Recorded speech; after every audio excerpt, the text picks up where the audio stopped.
Hello, this is Kamlesh Ahuja, Ahuja sir की chemistry class. आज हम प्रेजेंट क्लास के अंदर इलेक्ट्रोफिलिक सब्स्टिट्यूशन रिएक्शन पढ़ेंगे क्लोरोबेनिन पर, या यूं बोलो एराइल हैलाइड्स पर।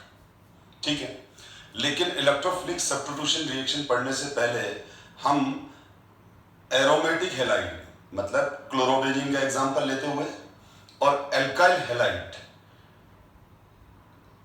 क्लोरो एल्केन का एग्जांपल लेते हुए पहले हम इनके दोनों के बीच में एक डिफरेंस डिस्कस कर लेते हैं कि बेसिक डिफरेंस क्या है एरोमेटिक हैलाइड और एलिफेटिक हैलाइड में।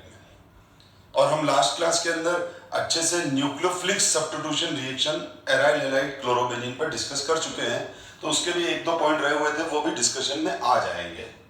तो अब आप देखिए, ये जो चीजें मैंने प्रीवियस क्लास में भी पढ़ा रखी है कि ये क्लोरोबेनिन है, तो ये क्लोरोबेनिन का रेजोनेटिंग हाइब्रिड है, और रेजोनेटिंग हाइब्रिड ही एक्चुअल मॉलिक्यूल का स्ट्रक्चर होता है। तो यहां पर ये क्लियर है कि क्लोरोबेनिन में जो क्लोरीन है, तो इस क्लोरीन एटम का जो इलेक्ट्रॉन डोनेटिंग रेजोनेंस है प्लस आर इफेक्ट है, प्लस एम इफेक्ट है। तो इस क्लोरोबेनिन के क्लोरीन का जो एरोमेटिक रिंग के साथ क्या है, प्लस आर इफेक्ट है।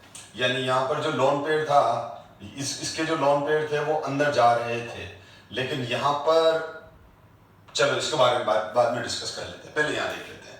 तो क्लोरोबेनिन में क्या था, क्लोरीन का लोन पेयर अंदर डीलोकलाइज होकर और एक कंजुगेटेड सिस्टम बना रहा था, या यूं बोलो एक रेजोनेटिंग है। अब देखो, जिसको मैं कभी कभी बोल देता हूँ कंजुगेटेड सिस्टम बना रहा था। अब किसी स्टूडेंट को अगर कंजुगेशन का कंसेप्ट क्लियर नहीं है तो परेशान मत हो, मैं साथ में ये भी बोलता हूँ कि रेजोनेटिंग जो हाइब्रिड बन गया, तो आप ये समझो कि जो कंजुगेटेड सिस्टम बना मतलब उसी को ही हम रेजोनेंस हाइब्रिड बोल रहे हैं, आरएच बोल रहे हैं। ठीक है, तो ये क्लोरोबेनिन का रेजोनेटिंग हाइब्रिड है या ये कंजुगेटेड सिस्टम है, एक ही बात है। अब यहाँ कार्बन क्लोरीन के बीच में पार्शियल डबल बॉन्ड कैरेक्टर है, पार्शियल डबल बॉन्ड कैरेक्टर है। ठीक है, और इस वजह से ये बॉन्ड स्ट्रेंथ बढ़ गई, तो ये carbon chlorine bond hardly leave करेगा। लेकिन अगर हम यहीं पर एलिफेटिक हैलाइड की बात करें, तो यहाँ अंदर तो पाई बॉन्ड है ही नहीं, इधर इस कार्बन पे भी पाई बॉन्ड नहीं है। तो जब इस कार्बन पर पाई बॉन्ड नहीं है, इस कार्बन के साथ पाई बॉन्ड नहीं है, तो ये क्लोरीन, इस क्लोरीन का माइनस आई इफेक्ट तो होगा। देखो, minus I effect electron withdrawing inductive effect. Inductive effect हमेशा सिग्मा बॉन्ड के थ्रू आगे बढ़ता है, और इसके लिए आप जीओसी को एक बार अच्छे से देख लो। स्पेशली अगर आपके पास टाइम कम है तो general organic chemistry, basic concept of organic chemistry के अंदर रेजोनेंस और इंडक्टिव इफेक्ट के वीडियो तो आप अच्छे से देख ही लो, नहीं तो बार बार आप पूरी ऑर्गेनिक में परेशान होते रहोगे। ठीक है, अगर आपका क्लियर नहीं है तो बोल रहा हूं मैं। तो यहाँ क्लोरीन का माइनस आई इफेक्ट तो है, लेकिन यहाँ एलिफेटिक हैलाइड्स की बात कर रहा हूं मैं। तो एलिफेटिक हैलाइड्स ये रहे, जैसे ये क्लोरोसाइक्लोहेक्सेन है, ये क्लोरोएल्केन है। तो क्लोरोएल्केन हुआ चाहे क्लोरोसाइक्लोहेक्सेन हुआ, ये एलिफेटिक हैलाइड्स के अंदर क्लासिफाई होते हैं। इसमें क्लोरीन का प्लस आर इफेक्ट काम नहीं करेगा, क्लोरीन का प्लस आर इफेक्ट काम नहीं करेगा। क्लोरीन का जो लोन पेयर है वो अंदर जाके रेजोनाइज नहीं होगा, यहाँ क्लोरीन का लोन पेयर इस सिस्टम पर रेजोनाइज नहीं होगा, तो खाली यहाँ माइनस आई इफेक्ट है। तो पहला डिफरेंस, यहाँ पर क्लोरीन का प्लस आर इफेक्ट और माइनस आई इफेक्ट दोनों काम करते हैं, जबकि यहाँ क्लोरीन का प्लस आर इफेक्ट काम नहीं करता है, लेकिन माइनस आई इफेक्ट काम करता है। या कार्बन क्लोरीन बॉन्ड में पार्शियल डबल बॉन्ड कैरेक्टर है या नहीं है, इस वजह से कार्बन क्लोरीन का बॉन्ड स्ट्रेंथ बढ़ जाता है इसके कंपैरिजन में, बॉन्ड लेंथ यहाँ पर कम होती है इसके कंपैरिजन में। बॉन्ड लेंथ कम होने की वजह से इसका डायपोल मूवमेंट क्लोरोबेनिन का कम होता है क्लोरोसाइक्लोहेक्सेन से। ध्यान से सुनते जाओ, ठीक। तो ये सब चीजें आप ध्यान से सुन लो, और मिस हो जाए तो वापस आप पोस्ट करके रिमाइंड करके लिख लो उनको, डिफरेंसेस को। ठीक है, फिर देखो आप यहां पर जो क्लोरीन बॉन्डेड है वो sp2 कार्बन पर बॉन्डेड है, क्योंकि यहां पर देख लो ये कार्बन सारे के सारे sp2 हैं, सारे के सारे sp, ये भी sp2 कार्बन है तो ये भी sp2, ये भी sp2, ये भी sp2, ये भी sp2, ये भी sp2। तो यहां पर क्लोरीन sp2 कार्बन से बॉन्डेड है और एलिफेटिक हैलाइड्स में जो कार्बन बॉन्डेड होता है वो sp3 कार्बन से बॉन्डेड होता है। वो किससे बॉन्डेड होता है बेटा? sp3। चाहे ये वाला कार्बन है तो ये वाला कार्बन भी sp3 है। तो ये सब बेसिक डिफरेंस आ रहे हैं, ठीक है। पहला डिफरेंस वापस रिपीट कर रहा हूं, क्लोरीन का प्लस आर इफेक्ट यानी इलेक्ट्रॉन डोनेटिंग रेजोनेंस और माइनस आई इफेक्ट दोनों काम कर रहे हैं, यानी दोनों इलेक्ट्रॉनिक इफेक्ट काम आ रहे हैं। यहां पर क्लोरीन का, इन दोनों केस में क्लोरीन का जो इलेक्ट्रॉन डोनेटिंग रेजोनेंस है प्लस आर इफेक्ट काम नहीं करता है, लेकिन माइनस आई इफेक्ट करेगा। क्यों? क्योंकि यहां पर ये तभी होगा जब अंदर पाई होगा, क्योंकि रेजोनेंस पाई बॉन्ड्स के थ्रू आगे बढ़ता है, तो यहां पाई बॉन्ड है ही नहीं। दूसरा, फिर इस रेजोनेंस की वजह से कार्बन क्लोरीन बॉन्ड में डबल बॉन्ड कैरेक्टर आया या नहीं है डबल बॉन्ड कैरेक्टर। अब डबल बॉन्ड कैरेक्टर की वजह से बॉन्ड स्ट्रेंथ बढ़ गई, बॉन्ड डिसोसिएशन एनर्जी बढ़ गई इसके कंपैरिजन में, बॉन्ड लेंथ कम हो गई इसके कंपैरिजन में, यानी हेलो एल्केन्स के कंपैरिजन में। यहां बॉन्ड लेंथ कम हो गई, बॉन्ड डिसोसिएशन एनर्जी बढ़ गई। अब ये क्लोरीन हार्डली लीव करेगी इसके कंपैरिजन में, तो ये लेस रिएक्टिव हुआ न्यूक्लियोफिलिक सब्स्टिट्यूशन रिएक्शन के टुवर्ड्स, और ये मोर रिएक्टिव हुआ। फिर यहां पर जो क्लोरीन बॉन्डेड है वो sp2 कार्बन पे बॉन्डेड है, और यहां पर जो क्लोरीन बॉन्डेड है वो sp3 कार्बन पे बॉन्डेड है।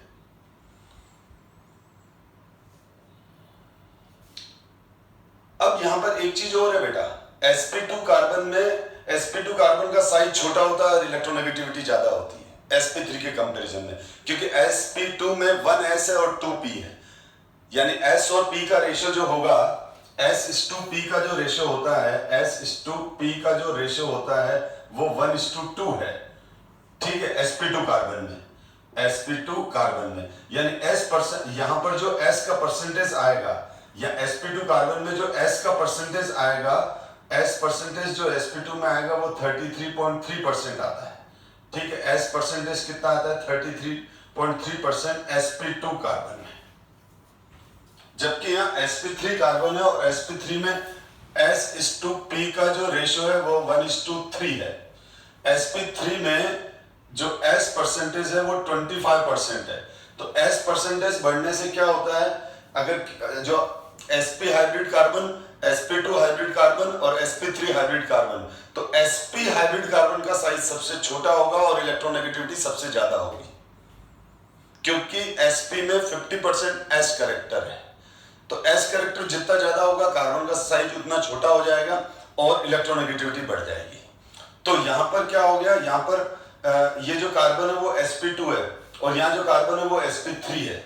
तो यहां sp2 कार्बन होने की वजह से इस कार्बन का साइज छोटा है, इलेक्ट्रोनेगेटिविटी ज्यादा है, इस वजह से भी ये carbon chlorine bond length short हो जाएगी और बॉन्ड ज्यादा स्ट्रॉन्ग हो जाएगा।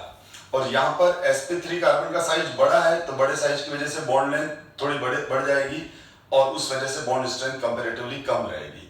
तो हम हाइब्रिड स्टेट के बेस पर भी एक्सप्लेन करते हैं कि sp2 कार्बन की वजह से भी ये बॉन्ड लेंथ बढ़ती है। और यहां कार्बन क्लोरीन के बीच में इलेक्ट्रोनेगेटिविटी डिफरेंस कम है, क्योंकि देखो क्लोरीन का इलेक्ट्रोनेगेटिविटी तो दोनों में सेम है। अब यहां पर sp2 कार्बन की इलेक्ट्रोनेगेटिविटी ज्यादा है, तो sp2 कार्बन की इलेक्ट्रोनेगेटिविटी ज्यादा है, ठीक है। यूं तो क्लोरीन की ज्यादा है, सबसे ज्यादा तो क्लोरीन की, chlorine is a more electronegative element, ठीक है। अगर मैं बात करूं इलेक्ट्रोनेगेटिविटी की, तो इलेक्ट्रोनेगेटिविटी क्लोरीन की तो सबसे हाईएस्ट है। क्लोरीन की तो क्या है, क्लोरीन का जो इलेक्ट्रोनेगेटिविटी है वो सबसे हाईएस्ट है। क्लोरीन से कम sp2 कार्बन की इलेक्ट्रोनेगेटिविटी है और sp2 कार्बन से कम इलेक्ट्रोनेगेटिविटी sp3 की है। तो क्लोरीन और sp2 कार्बन के बीच में इलेक्ट्रोनेगेटिविटी डिफरेंस कम है, यानी क्लोरीन और sp2 कार्बन के बीच में इलेक्ट्रोनेगेटिविटी डिफरेंस कम है। क्लोरीन और sp3 कार्बन के बीच में इलेक्ट्रोनेगेटिविटी डिफरेंस ज्यादा है। क्लोरीन और sp3 कार्बन के बीच में इलेक्ट्रोनेगेटिविटी डिफरेंस ज्यादा है, तो ये sp3 कार्बन और एक क्लोरीन। तो यहां पर हम ये भी बोल सकते हैं कि यहाँ इलेक्ट्रोनेगेटिविटी डिफरेंस या इलेक्ट्रोनेगेटिविटी डिफरेंस कम है और यहाँ इलेक्ट्रोनेगेटिविटी डिफरेंस ज्यादा है। देखो इन दोनों के बीच में डिफरेंस ज्यादा होगा और इन दोनों के बीच में कम होगा। तो इलेक्ट्रोनेगेटिविटी डिफरेंस कम होने की वजह से बॉन्ड लेस पोलर हो गया, और यहाँ इलेक्ट्रोनेगेटिविटी डिफरेंस ज्यादा होने की वजह से बॉन्ड मोर पोलर हो गया। यही रीजन है कि इसका जो डायपोल मूवमेंट है, वो ज्यादा होता है किससे, इससे। यानी क्लोरोबेंजीन का जो सॉरी उल्टा बोल दिया मैंने, यहाँ इलेक्ट्रोनेगेटिविटी डिफरेंस यहाँ ज्यादा है, ठीक है, तो यहाँ बॉन्ड ज्यादा पोलर है, ठीक है, यहाँ बॉन्ड लेंथ ज्यादा बड़ी है, तो क्या होता है म्यू का फॉर्मूला, तो क्या होता है हमको मालूम है, म्यू का फॉर्मूला ये होता है बेटा, mu equals to Q into L. तो एल यहां छोटा है, यहां बड़ा है, ठीक है,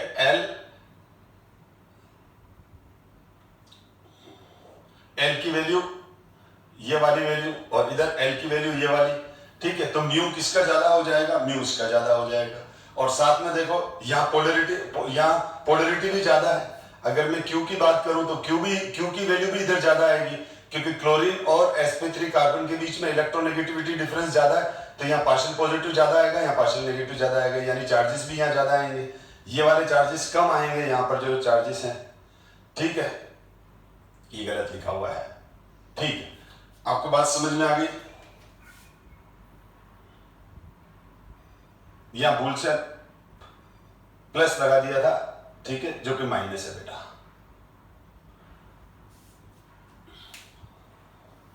तो डायपोल मूवमेंट क्लोरोबेंजीन का कम होता है, किससे, डायपोल मूवमेंट क्लोरोबेंजीन का कम होता है, किससे, क्लोरोसाइक्लोहेक्सेन से या एल्काइल हैलाइड से। तो एरोमेटिक हैलाइड्स का डायपोल मूवमेंट कम है, एरोमेटिक हैलाइड लेस पोलर है, ठीक है। अब हम और आगे बात करें तो अब ये बिल्कुल क्लियर हो गया हाइब्रिडाइजेशन के बेस पर भी। दूसरा इलेक्ट्रॉन डेंसिटी के बेस पर डिस्कस करें तो यहां पर ये इलेक्ट्रॉन डेंसिटी एक्स्ट्रा है, पाई बॉन्ड की इलेक्ट्रॉन डेंसिटी है, और पाई बॉन्ड की loose, pi bond weak bond होता है, तो पाई बॉन्ड का जो इलेक्ट्रॉनिक क्लाउड होता है वो लूज होता है, और यहाँ पर सारे सिग्मा बॉन्ड है। तो यहाँ इलेक्ट्रॉन डेंसिटी ज्यादा होने की वजह से जब न्यूक्लियोफाइल इस पर अटैक करता है तो क्लोरोबेंजीन की जो एरोमेटिक रिंग है उस पे जो इलेक्ट्रॉन डेंसिटी है, उस इलेक्ट्रॉन डेंसिटी की वजह से न्यूक्लियोफाइल जब इस पे अटैक करता है तो रिपल्शन होता है। इस रिपल्शन की वजह से भी क्या होता है, वो इनके पास प्रॉपरली नहीं आ पाता है। रिपल्शन की वजह से ये दोनों एक दूसरे से रिएक्ट नहीं कर पाते हैं, क्योंकि जब तक रिएजेंट इजीली अटैक नहीं करेगा, जब तक रिएक्टेंट इजीली अटैक नहीं करेगा, रिएक्शन कैसे होगी बेटा, रिएजेंट जब तक रिएक्टेंट पर, न्यूक्लियोफाइल जब तक ये इस पर इजीली अटैक नहीं करेगा तब तक रिएक्शन फास्ट कैसे होगा। तो न्यूक्लियोफाइल का अटैक प्रॉपर नहीं हो पाता है, क्योंकि इस पे इलेक्ट्रॉन डेंसिटी ज्यादा है, तो न्यूक्लियोफाइल जब इसके पास अटैक करने आता है तो ये इसको रिपल्शन देता है। यहां ये वाला फैक्टर नहीं है, क्योंकि इलेक्ट्रॉन डेंसिटी ज्यादा नहीं है यहां पर। दूसरा बात, यहां पर अगर हम बात करें, ये न्यूक्लियोफाइल यहां पर इजीली अटैक कर जाएगा, क्योंकि ये न्यूक्लियोफाइल यहां रिपल्शन फील नहीं करेगा, ठीक है।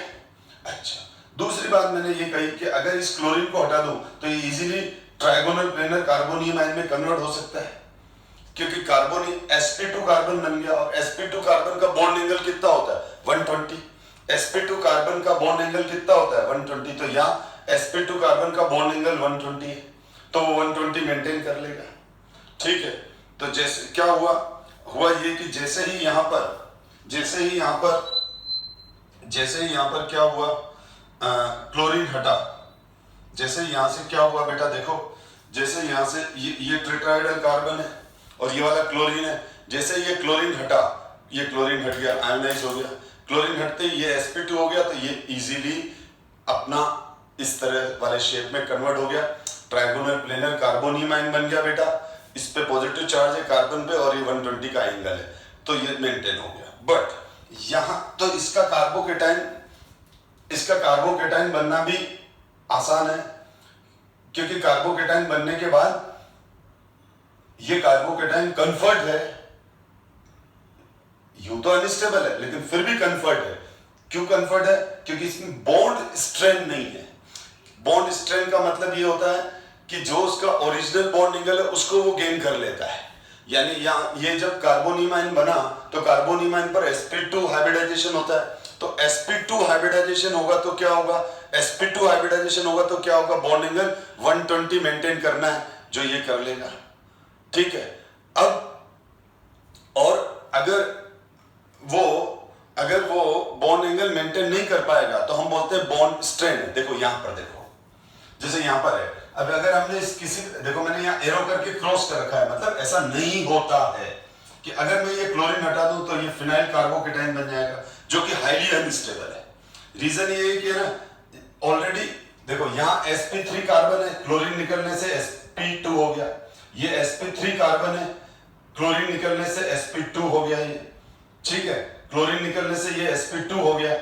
लेकिन यहां पर देखो बेटा, ये sp2 कार्बन है, क्लोरीन निकलने से sp हो जाएगा, क्योंकि जैसे ही क्लोरीन निकलेगा तो एक सिग्मा बॉन्ड कम होगा तो हाइब्रिड स्टेट एक रिड्यूस हो जाएगी। हमेशा न्यूट्रल कार्बन जब कार्बोनियम आयन में बदलता है, न्यूट्रल कार्बन जब कार्बन प्लस में बदलता है, न्यूट्रल कार्बन जब कार्बोनियम आयन में बदलता है, तो उसका हाइब्रिड स्टेट एक कम हो जाता है। जैसे यहाँ sp3 से sp2 हो जाएगा तो यहाँ sp2 से sp हो जाएगा। अब sp क्या होता है बेटा, sp लीनियर होता है। sp क्या होता है, तो sp होगा तो वो लीनियर होना चाहिए, लीनियर होना चाहिए, यानी प्लस ये है, और बॉन्ड एंगल कितना होना चाहिए, बॉन्ड एंगल होना चाहिए 180, तो ये 180 है। पर यहां पर ये 180 मेंटेन नहीं कर पाएगा, क्योंकि इधर से इस कार्बन ने पकड़ रखा है, इधर से इस कार्बन ने पकड़ रखा है, तो ये क्या है, ये U है, आप देख लो ये U है, दिख ही रहा है। अब जब ये U है बेटा, अब जैसे ये किस में कन्वर्ट हुआ, जैसे ये sp में कन्वर्ट हुआ, तो अब ये इधर जाने की करेगा, ये इधर जाने की करेगा, और ये दोनों कार्बन इसको उस तरफ जाने नहीं देंगे, तो अब क्या हो गया, स्ट्रेन हो गया, यानी ये दोनों बॉन्ड इस तरफ खींचेंगे ताकि वो अपना बॉन्ड 180 कर पाए, पर नहीं कर पाएंगे क्योंकि इधर से बॉन्ड नेट है, तो यहाँ एक बॉन्ड स्ट्रेन क्रिएट हो जाता है, बड़ा टेंशन हो जाता है। ये कार्बोनियम आयन जिद करता है, ये कार्बोनियम आयन जिद करता है कि ये मेरा जो बॉन्ड है वो यूं होना चाहिए, मेरे को बहुत दर्द हो रहा है, क्योंकि स्ट्रेन होना, दर्द हो रहा है ना, आप अपनी उंगली यूं तो मुड़ा सकते हो, ठीक है, उल्टी मुड़ा के बताओ तो आप बोलोगे ना सर पेन हो रहा है। तो उसी तरह से इस कार्बन के भी दोनों बॉन्ड, इस कार्बन की बात करो, इस कार्बन के बॉन्ड भी दोनों यूं है, जबकि होने यूं चाहिए। ठीक है, तो क्या हो गया, इस कार्बन के इन दोनों पर हाई बॉन्ड स्ट्रेन क्रिएट हो जाता है। जैसे अगर मैं आपको कहूं कि आप उंगली यूं मुड़ाओ तो आपकी फिंगर के अंदर स्ट्रेन क्रिएट होगा और पेन होगा, आप अनस्टेबल होगा, आप बोलोगे नहीं मेरे को इसी फॉर्म में रहना है। तो उसी तरह से ये कार्बोनियम आयन दुखी हो गया, इसको बड़ा पेन हो रहा है, यहाँ पर स्ट्रेन क्रिएट हो गया, तो इस वजह से क्या हो जाएगा, ये कार्बोनियम आयन बनता ही नहीं है। तो इसका मतलब ये SN1 कार्बोनियम आयन मैकेनिज्म भी नहीं दे सकता है, और SN2 न्यूक्लियोफिलिक सब्स्टिट्यूशन रिएक्शन देगा तो सही, क्योंकि ये कार्बन क्लोरीन बॉन्ड लीव तो करेगा थ्रू, ठीक है, लीव तो करेगा, लेकिन कैसे करेगा ये लास्ट क्लास में मैं डिस्कस कर चुका हूं। High temperature, high pressure, drastic condition में, और उसका पूरा मैकेनिज्म मैं लास्ट क्लास में डिस्कस कर चुका हूं, वो आप प्रीवियस क्लास में देखो। पर हाँ, यहाँ SN2 मैकेनिज्म हार्डली होता है, ड्रास्टिक कंडीशन में होता है, और उसका मैकेनिज्म, उसका पाथ अलग होता है। अब वो अलग कौन सा होता है वो आप प्रीवियस क्लास में देखो, प्रीवियस क्लास में अच्छे से मैंने डिस्कस कर रखा है। ठीक है, तो आपसे कोई पूछे कि फिनाइल कार्बोकेटाइन बनेगा, नहीं बनेगा। अगर वो बनता है तो वो हाईली अनस्टेबल है, क्योंकि जिस कार्बन पे पॉजिटिव आएगा, यानी इस अल्फा कार्बन पे जब ये पॉजिटिव चार्ज आएगा तो इस पर हाई बॉन्ड स्ट्रेन क्रिएट हो जाएगा, क्योंकि ये sp है और बॉन्ड एंगल 180 नहीं बना पाएगा। जबकि ये कार्बोकेटाइन में इसीलिए कन्वर्ट हो सकता है क्योंकि कार्बोकेटाइन बनने के बाद कार्बोनियम आयन sp2 होता है और अपना 120 बॉन्ड एंगल मेंटेन कर सकता है, तो यहां बॉन्ड स्ट्रेन नहीं है, यहां बॉन्ड स्ट्रेन है। ठीक है, यहां sp2 कार्बन का इलेक्ट्रोनेगेटिविटी ज्यादा है, इसलिए क्लोरीन और कार्बन के बीच में इलेक्ट्रोनेगेटिविटी डिफरेंस कम हो जाएगा। इलेक्ट्रोनेगेटिविटी डिफरेंस कम हो जाएगा तो पोलैरिटी कम होगी, डायपोल मूवमेंट कम होगा। बॉन्ड लेंथ कम है, इस वजह से भी इसका डायपोल मूवमेंट कम है। तो क्लोरोबेंजीन का डायपोल मूवमेंट कम होता है, इसीलिए ये लेस पोलर है क्लोरोसाइक्लोहेक्सेन या एल्काइल हैलाइड के कंपैरिजन में। न्यूक्लियोफाइल इस पे अटैक नहीं कर पाता है तो उसका हम एक और रीजन देते हैं कि ये यहाँ पर रिंग पर इलेक्ट्रॉन डेंसिटी इलेक्ट्रॉनिक क्लाउड होता है, रिंग पर इलेक्ट्रॉन डेंसिटी अच्छी होती है तो न्यूक्लियोफाइल जब अटैक करता है तो रिपल्शन फील करता है, वो यहाँ नहीं करता है। तो ये मैंने आज जो अभी वाली क्लास डिस्कस की उस क्लास के अंदर मैंने आपको ये बताया कि क्या डिफरेंस है एल्काइल हैलाइड और एराइल हैलाइड में, क्यों एल्काइल हैलाइड और एराइल हैलाइड की प्रॉपर्टीज में डिफरेंसेस आ जाते हैं, तो वो सब हमने डिस्कस किया। अब हम और इन सब की है ना, और लास्ट क्लास में भी मैंने सारा अच्छे से डिस्कस किया था, तो वो स्लाइड एक बार मैं वापस रिपीट कर लेता हूं, आप पोस्ट करके उसको रीड करना। हम आज इलेक्ट्रोफिलिक सब्स्टिट्यूशन रिएक्शन पढ़ेंगे जो कि इजी है। तो reaction of हेलोरिन nucleophilic substitution reaction last class में डिस्कस किया है। फर्स्ट पर ये लिखा हुआ है कार्बन क्लोरीन बॉन्ड का बॉन्ड डिसोसिएशन एनर्जी ज्यादा है। सेकंड पे अभी मैंने बताया वही कंपैरिजन कर रखा है sp3 और sp2 कार्बन वाला, इसको आप पोस्ट करके रीड करो, मैंने एक्सप्लेन कर रखा है इसलिए अच्छे से समझ में आएगा। एस कैरेक्टर वाला कंसेप्ट है। The phenyl cation form by the self ionize is unstable and hence SN1 mechanism is avoid. मैंने बता दिया बॉन्ड स्ट्रेंथ का कंसेप्ट, फिनाइल कार्बोकेटायन नहीं बनता है। फिर लिखा हुआ electron rich nucleophile can not approach electron rich arenes due to repulsion. Replacement by hydroxyl group, ये लास्ट क्लास में डिस्कस कर रखा है। Mechanism of nucleophilic substitution reaction, ये मैंने लास्ट क्लास में अच्छे से डिस्कस कर रखा है, नाइट्रो लगा के और सारा।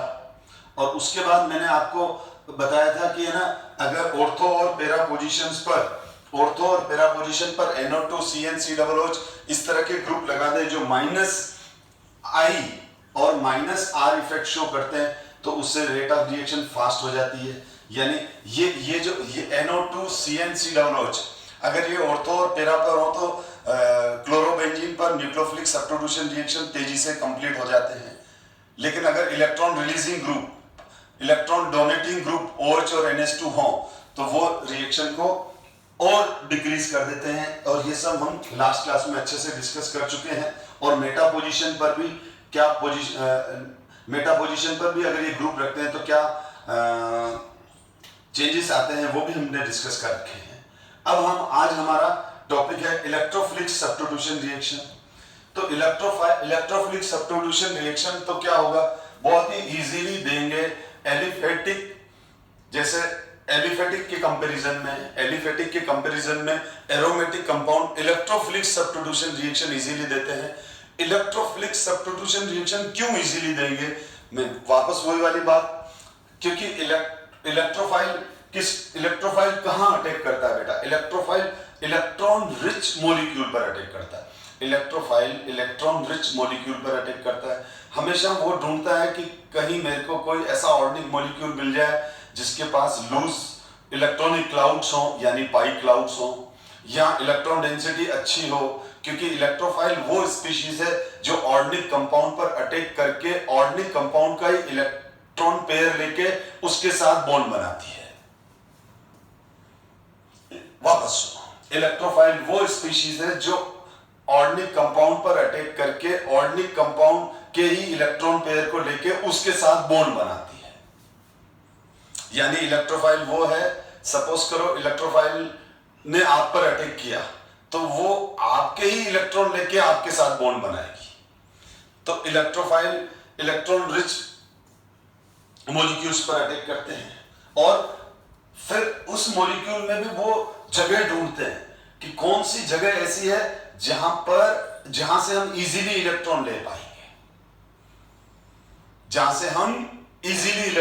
पाएंगे, ठीक है। यानी सॉफ्ट टारगेट पर अटैक करेगा, यानी इलेक्ट्रोफाइल उस जगह पर अटैक करेगा जो कार्बन ज्यादा इलेक्ट्रॉन रिच हो, वहां वो कंफर्ट फील करेगा। तो हमको फिर मालूम है, मैं अब वापस नहीं बनाऊंगा क्योंकि क्लोरोबेंजीन में जो मैं 2 क्लास पहले भी डिस्कस कर चुका हूं, क्लोरोबेंजीन के अंदर ये क्लोरीन का जो इलेक्ट्रॉन डोनेटिंग रेजोनेंस है, इसकी वजह से इस पर ये इसका हाइब्रिड जो अभी डिस्कस किया हुआ है, प्रीवियस क्लास से 2 क्लास में डिस्कस कर रखा है। तो जो ऑर्थो और पैरा कार्बन्स हैं, इस पे पार्शियल नेगेटिव चार्जेस आते हैं, इस पे क्या आ जाते हैं, पार्शियल नेगेटिव चार्जेस आ जाते हैं। अब यहां पर क्या हो गया कि यहां पर इलेक्ट्रोफाइल बहुत इजीली अटैक करेगा, और इलेक्ट्रोफाइल जब इजीली अटैक करेगा तो उनकी इस इलेक्ट्रोफाइल को मालूम है कि मैं क्लोरोबेंजीन पर इजीली से अटैक करूंगा, क्योंकि उसके पास पाई क्लाउड है और उस पाई क्लाउड के इलेक्ट्रॉन्स पेयर को वो इजीली खींच के अपने साथ शेयरिंग में ला सकता है। तो ये जो है, अब इसके पास हमारे पास कार्बन नंबर 1 2 3 4 5 6, तो वो 2 और 6 पोजीशन को हम ऑर्थो पोजीशन कहते हैं, 3 और 5 पोजीशन को हम मेटा पोजीशन कहते हैं, और 4th पोजीशन को हम पैरा बोलते हैं। तो होता क्या है बेटा, ऑर्थो 2 6 और 4, 2 6 और 4 मतलब ऑर्थो और पैरा कार्बन पर पार्शियल नेगेटिव चार्ज है, तो इलेक्ट्रोफाइल इन पोजीशंस को ज्यादा प्रिफर करता है इनके कंपैरिजन में। तो इलेक्ट्रोफाइल यहां से अटैक करके और इलेक्ट्रॉन पेयर लेके बॉन्डिंग करता है। इसीलिए हम क्या, अच्छा ये जो पार्शियल नेगेटिव चार्जेस आए वो किसकी वजह से आए, इस क्लोरीन के प्लस आर इफेक्ट की वजह से आए, इस क्लोरीन के इलेक्ट्रॉन डोनेटिंग रेजोनेंस की वजह से आए। तो इस क्लोरीन के लगने से क्या हुआ, ऑर्थो और पैरा 2 4 और 6 पोजीशन पर पार्शियल नेगेटिव चार्ज आए।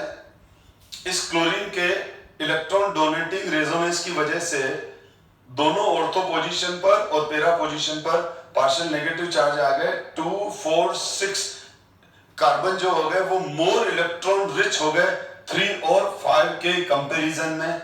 इस वजह से इलेक्ट्रोफाइल इजीली इनको टारगेट बनाएगा और इन पे अटैक करके, ठीक है, इन पे अटैक करके और यहीं से सब्स्टिट्यूट होगा, यहीं पर बॉन्ड बनाएगा। तो इस वजह, और ये सब किसकी वजह से हुआ, क्लोरीन के प्लस आर इफेक्ट की वजह से। तो क्लोरीन की वजह से ये इलेक्ट्रोफाइल ऑर्थो और पैरा पे अटैक कर रहा है, क्योंकि क्लोरीन की वजह से ही यहाँ पर चार्जेस आए हैं। इसीलिए हम इस क्लोरीन को क्या बोलते हैं, ऑर्थो पैरा डायरेक्टिंग ग्रुप। इसीलिए हम क्या बोलते हैं बेटा इसको, ऑर्थो पैरा डायरेक्टिंग ग्रुप, क्योंकि क्लोरीन का लोन पेयर ऑर्थो और पैरा पोजीशन पे ही डिलोकलाइज हुआ था, रेजोनाइज हुआ था। तो इस वजह से क्लोरीन को हम क्या बोलते हैं, ऑर्थो पैरा डायरेक्टिंग ग्रुप। तो ये ऑर्थो पैरा डायरेक्टिंग हो गया, ये ऑर्थो एंड पैरा डायरेक्टिंग हुआ, यानी इसकी वजह से ही इलेक्ट्रोफाइल ऑर्थो पैरा पे अटैक कर रहे हैं। अब हम अगर बात करें तो फर्स्ट रिएक्शन है, जैसे हम कुछ रिएक्शन देखें, हेलोजिनेशन। अब इलेक्ट्रोफिलिक सब्स्टिट्यूशन रिएक्शंस के बारे में हम डिस्कस कर रहे हैं।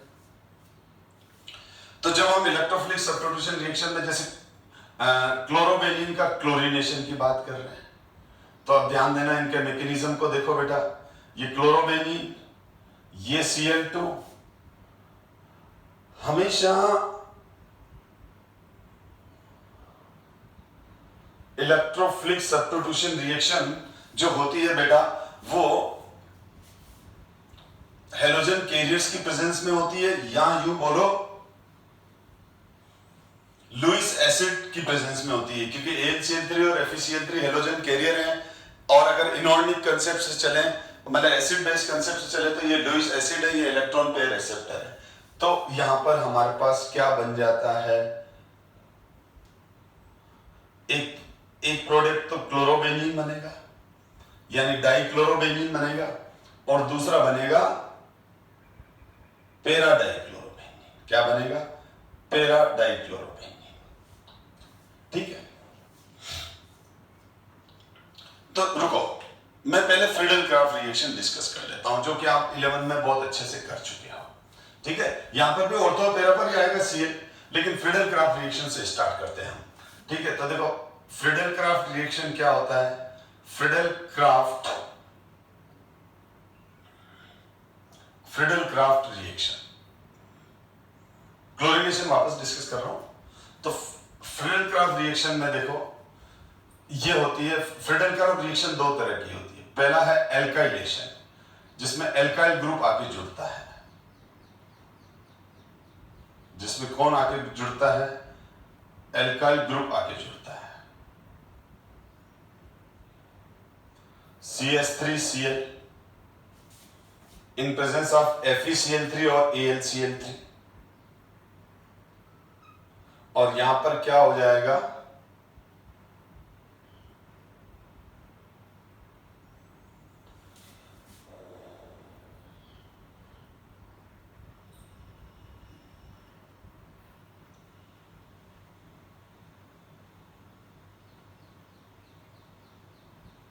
ये बनना टॉलिन बन गया, ऑर्थो या ऑर्थो मिथाइल क्लोरोबेंजीन और पेरा मिथाइल क्लोरोबेंजीन, ये ऑर्थो पर मिथाइल है, यहां पेरा पर मिथाइल है।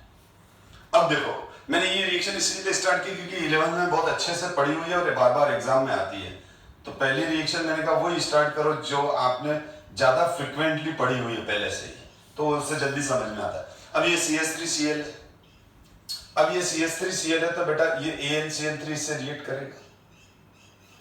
अब कैटलिस्ट क्या होता है, बहुत बच्चे बोलते हैं सर कैटलिस्ट रिएक्शन में एंटर नहीं करता है, बिल्कुल गलत जवाब बेटा। कैटलिस्ट रिएक्शन में एंटर करता है, कैटलिस्ट रिएक्शन के बीच में एंटर करेगा और बीच में एंड में ऐसा कैसा सेफ निकल जाएगा, जो मैंने पहले भी एक बार एग्जांपल दिया था कि कैटलिस्ट क्या करता है, दो जनों को भिड़ाता है और दो जनों को भिड़ा के जैसे वो लड़ना चालू करते हैं तो वो साइड में खड़ा हो जाता है, तो ये कैटलिस्ट हुआ। जस्ट एक समझाने के लिए बेटा एग्जांपल दे रहा हूं, ठीक है ना। तो देखो जब कैटलिस्ट ने क्या किया, जब दो जनों को भिड़ा रहा है तो वो इन्वॉल्व हुआ ना।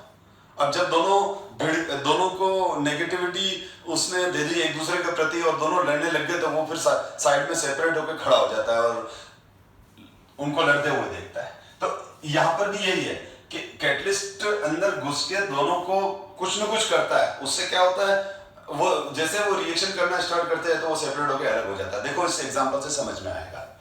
तो जैसे CH3Cl है, तो CH3Cl अपने आप आयोनाइज नहीं होता है। CH3Cl अपन यूं बोलेंगे ना, बोर्ड पे ध्यान दो, CH3Cl HCl की तरह आयोनाइज नहीं होता है ये इस तरह से, CH3Cl CH3 plus Cl minus में कन्वर्ट हो जाए, नहीं, ये कोवलेंट मॉलिक्यूल है, इसका आयोनाइजेशन नेग्लिजिबल होता है। लेकिन AlCl3 इससे इस तरह से रिएक्ट करता है, AlCl4 बना लेता है और CH3 प्लस आ जाता है और क्या बन जाता है, AlCl4 माइनस बन जाता है।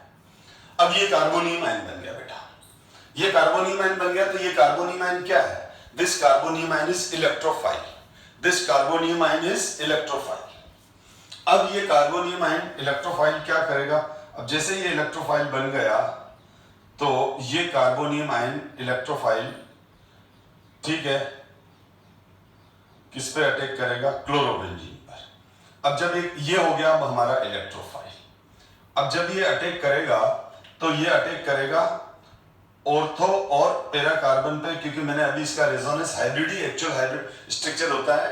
तो लिखते भले ऐसे हैं, लेकिन जब हम सोचते हैं हमारे दिमाग में जब चलता है कोई भी चीज, तो वो रेजोनेंस हाइब्रिड के अकॉर्डिंग चलना चाहिए, क्योंकि रेजोनेंस हाइब्रिड ही उसकी एक्चुअल प्रॉपर्टीज को डिस्कस करेगा, एक्सप्लेन करेगा। किसी भी मॉलिक्यूल की अगर एक्चुअल प्रॉपर्टी समझनी है तो उसका रेजोनेंस हाइब्रिड हमारे माइंड में होना चाहिए। तो ये ऑर्थो और पैरा पर अटैक करेगा, ऑर्थो और पैरा पे अटैक करेगा, तो ऑर्थो पोजीशन से H की जगह क्या आ जाएगा, CH3 आ जाएगा। और या फिर जो मॉलिक्यूल पैरा पे अटैक कर गए तो पैरा पोजीशन पर CH3 आ गया और उसकी जगह H प्लस निकल गया। अब ये H प्लस क्या करेगा, देखो बेटा, अब ये H प्लस क्या करेगा, ये H प्लस और AlCl4 माइनस आपस में रिएक्ट करेंगे, HCl बन गया, AlCl3 बाहर निकल गया। तो यही हुआ, देखो कि कैटलिस्ट ने एंटर किया फर्स्ट स्टेप में, तो कैटलिस्ट ने एंटर किया और थर्ड स्टेप में वैसा का वैसा निकल गया जैसा वो स्टार्टिंग में था। लेकिन AlCl3 ने इस रिएक्शन को फास्ट कर दिया, क्योंकि AlCl3 ने तेजी से CH3Cl को CH3 प्लस में कन्वर्ट कर दिया। अगर हम AlCl3 नहीं लेते तो CH3 plus infinitely small rate से बनता है, तो रिएक्शन भी इनफाइनाइटली स्मॉल रेट से होगी, या होगी नहीं, बहुत कम स्पीड से होगी, कहने का मतलब ये है। तो ये मैकेनिज्म होता है। इन हेलोजन कैरियर है, FeCl3 भी ले सकते हैं, और FeCl3 का मतलब हो गया FeCl4 माइनस बन जाएगा। तो ये फ्रीडेल क्राफ्ट एल्काइलेशन था, क्या था बेटा, क्योंकि एल्काइल ग्रुप जुड़ रहा है। अब ये ऑर्थो और पैरा कार्बन को इजीली, ऑर्थो और पैरा आइसोमर को हम एक दूसरे से इजीली सेपरेट कर देते हैं क्योंकि इनकी फिजिकल प्रॉपर्टीज में बहुत ज्यादा डिफरेंस होता है, पोलरिटी में बहुत ज्यादा डिफरेंस होता है। ये दोनों डिफरेंट आइसोमर है तो दोनों आइसोमर्स की melting point, boiling point different है, तो इसीलिए फ्रैक्शनल डिस्टिलेशन से या क्रिस्टलाइजेशन से, किसी भी फिजिकल मेथड से इन दोनों को हम रिएक्शन मिक्सचर से एक दूसरे से अलग अलग कर देते हैं।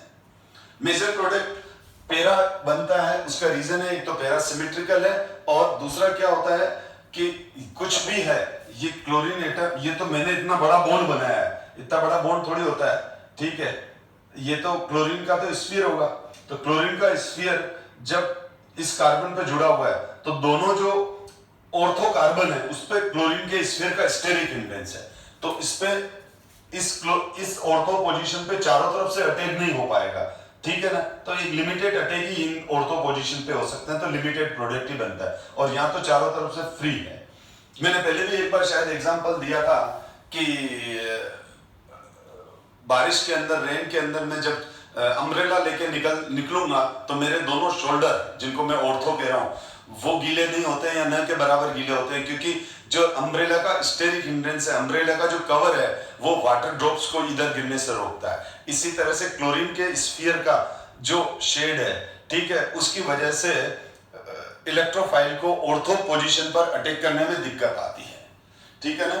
यहाँ पर जो क्लोरीन स्फीयर का जो शेड है, जैसे मेरे ऊपर छाते का अम्ब्रेला का शेड था तो वाटर ड्रॉप्स मेरे शोल्डर पे नहीं गिरी, इसी तरह से यहाँ पर क्लोरीन का स्फीयर होने की वजह से क्लोरीन के स्फीयर का शेड है दोनों ऑर्थो पर, तो इतने सारे मतलब इलेक्ट्रोफाइल ऑर्थो पोजीशन पर नहीं गिर पाते, नहीं अटैक कर पाते हैं इतना ज्यादा, थोड़ा बहुत कहीं से यूं इधर उधर घुस के हो गया तो अलग बात है। इसीलिए मेजर प्रोडक्ट CH3 मिलता है, और तो आप देखोगे मेरे पांव सबसे ज्यादा गीले होंगे क्योंकि उस अम्ब्रेला का जो इफेक्ट है वो मेरे नी के नीचे बिल्कुल ही न के बराबर रहेगा, तो मेरा वाटर ड्रॉप्सलेट तो वहां तो सब जगह अटैक कर जाएगी, ठीक है।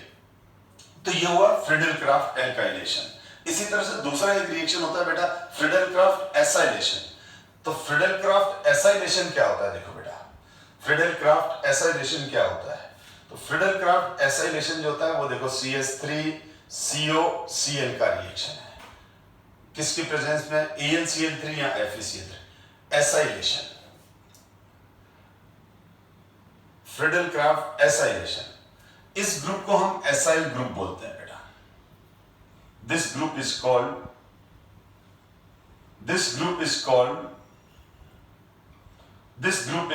acyl group।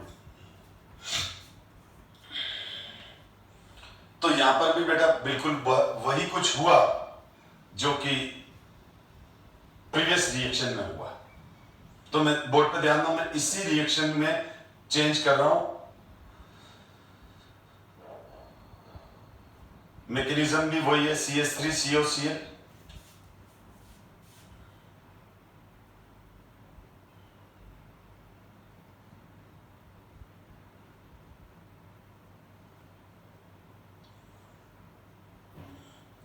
AlCl4 माइनस,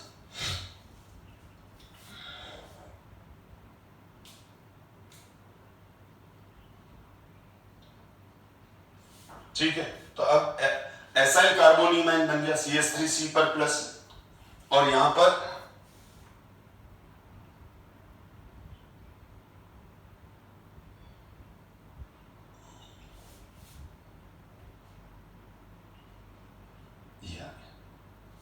तो देखो बेटा, और ये एसाइल ग्रुप यहां आ जाएगा,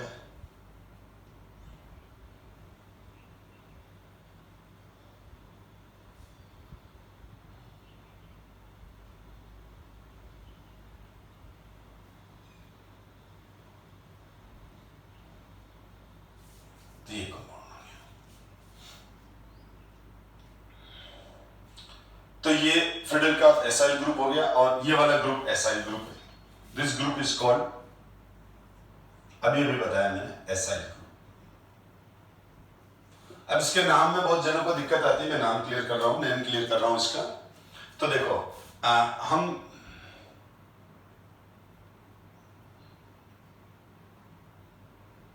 इस कंपाउंड को फिनोन कहते हैं।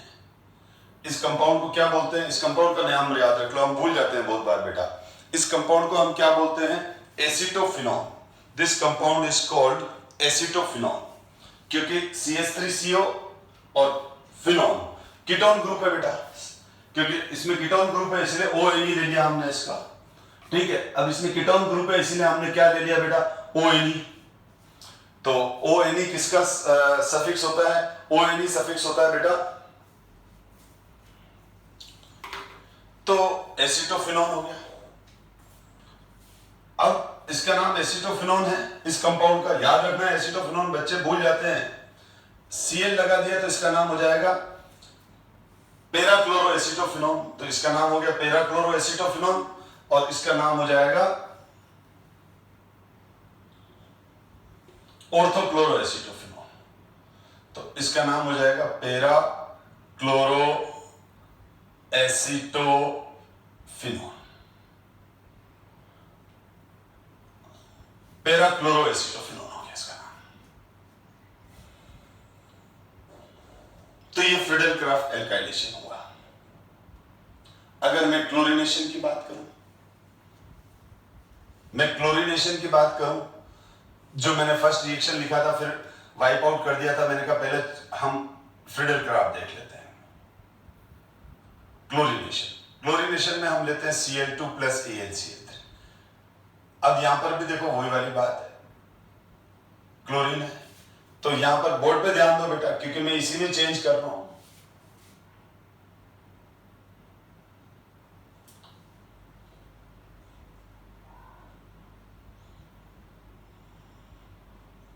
ध्यान दो क्लोरीन आ जाएंगे।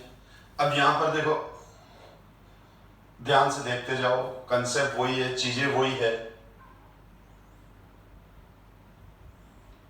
जब हम ऑर्गेनिक रिएक्शंस, जिस स्टूडेंट का रेजोनेंस कंसेप्ट और इंडक्टिव इफेक्ट और स्टेरिक इफेक्ट्स, यानी स्टेरिक इंडेक्स तो सिंपल सा पॉइंट है, इंडक्टिव इफेक्ट और रेजोनेंस, अगर उसका अच्छे से कंसेप्ट क्लियर है और उसको वो अप्लाई कर पाता है, तो ऑर्गेनिक उन स्टूडेंट के लिए बहुत इजी है।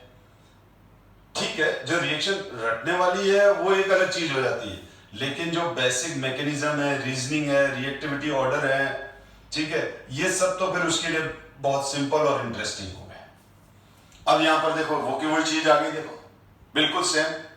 तो ये बन जाएगा ऑर्थो डाइक्लोरोबेंजीन और 1,2 डाइक्लोरोबेंजीन, और ये हो जाएगा पेरा डाइक्लोरोबेंजीन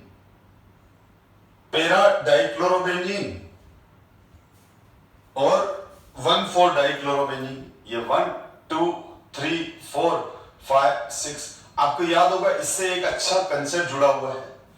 पेरा डाइक्लोरोबेंजीन सिमेट्रिकल मॉलिक्यूल है, दोनों क्लोरीन ऑपोजिट डायरेक्शन में, तो इसका जो टोटल डायपोल मूवमेंट आता है 0 है, यानी ये नॉन पोलर मॉलिक्यूल है। तो नॉन पोलर मॉलिक्यूल है तो इसका डायपोल मूवमेंट 0 है। ये नॉन पोलर मॉलिक्यूल है, इसमें इंटरमोलिकुलर फोर्सेस कम है, तो इसका बॉइलिंग पॉइंट ऑर्थो और मेटा डाइक्लोरोबेंजीन से कम होगा, यानी इसका बॉइलिंग पॉइंट सबसे कम होगा।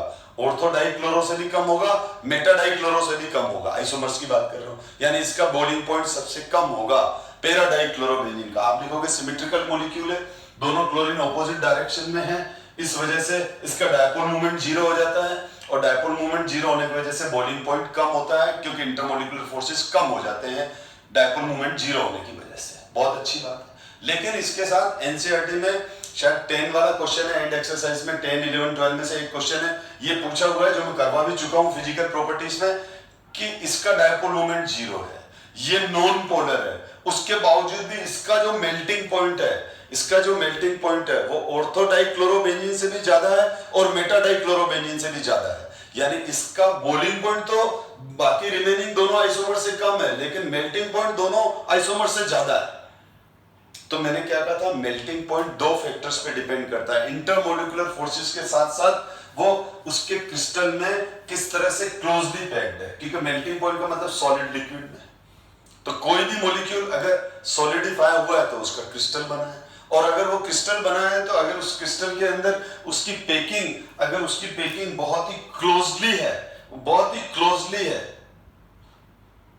तो उसका मेल्टिंग पॉइंट बढ़ जाता है। और वो सारे मॉलिक्यूल बेटा, वो सारे मॉलिक्यूल जिनका शेप सिमेट्रिकल होता है वो क्लोजली पैक्ड हो जाते हैं। जैसे ईंटों को अपन एक साथ जमा के रखते हैं तो कम जगह में, वो ब्रिक्स की बात कर रहा हूं, ईंटें ब्रिक्स, ठीक है। तो कभी हमारा मकान बनता है तो ट्रक से ब्रिक्स उतरती है, तो वो लेबर क्या करती है, उसको प्रॉपरली अरेंज करके जमा कर और रख देती है, और कम जगह के अंदर बहुत सारी ब्रिक्स जम जाती है क्योंकि वो सिमेट्रिकल शेप है। यही अगर स्टोन पत्थर जो बड़े बड़े आते हैं जिनका कोई शेप नहीं होता है, अनसिमेट्रिकल होते हैं, वो आते हैं तो वो जब लेबर फेंकती है तो वो बहुत बड़ा हीप बन जाता है, ढेर बन जाता है, क्योंकि वो प्रॉपरली एक दूसरे के साथ क्लोजली पैक्ड नहीं होते हैं। तो हमको ये लिखना है कि ये जो है पैरा डाइक्लोरोबेंजीन 1,4 डाइक्लोरोबेंजीन का स्ट्रक्चर सिमेट्रिकल होने की वजह से ये सिमेट्रिकली पैक्ड हो जाते हैं इसकी सॉलिड स्टेट में। इस वजह से क्लोजली पैक्ड हो जाते हैं तो इनका मेल्टिंग पॉइंट बढ़ जाता है। किसके बावजूद? ये नॉन पोलर होने के बावजूद भी इनका मेल्टिंग पॉइंट ज्यादा होता है ड्यू टू सिमेट्री, और सिमेट्री से क्लोज पैकिंग आ जाती है। फिर देखो उसके बाद आता है हमारे पास नेक्स्ट नाइट्रेशन, सल्फोनेशन, ठीक है। तो नाइट्रेशन और सल्फोनेशन की बात करते हैं। सल्फोनेशन मतलब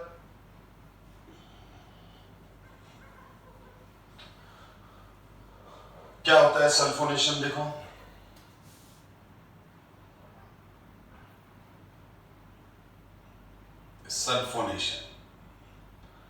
सल्फोनेशन में हम लेते हैं कंसंट्रेटेड H2SO4 के साथ हीट करते हैं, ठीक है। कंसंट्रेटेड H2SO4 के साथ जब हीट करते हैं तो सल्फोनिक एसिड्स बनते हैं। कंसंट्रेटेड H2SO4 के साथ जब हम इसको हीट करेंगे तो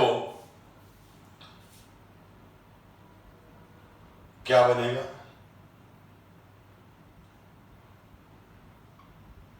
ऑर्थो पोजीशन पर SO2OH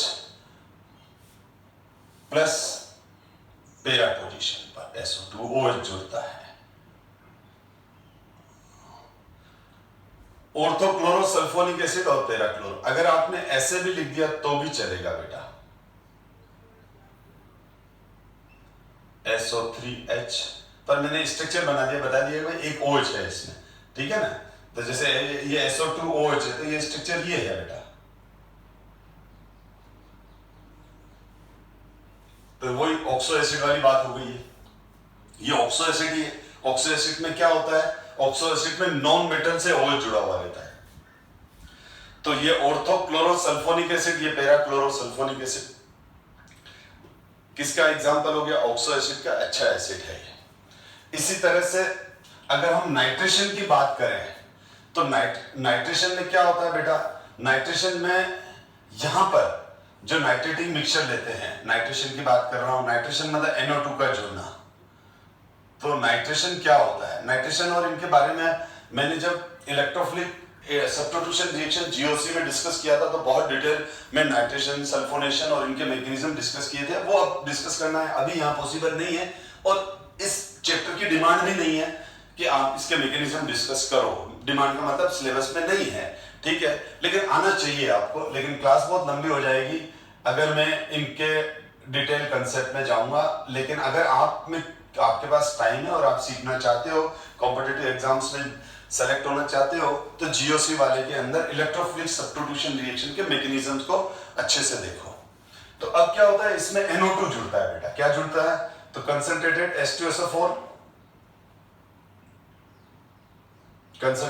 H2SO4 और HNO3 के प्रेजेंस में NO2 आ जाएगा, तो मेटा नाइट्रोक्लोरोबेंजीन और पैरा नाइट्रोक्लोरोबेंजीन बनेंगे।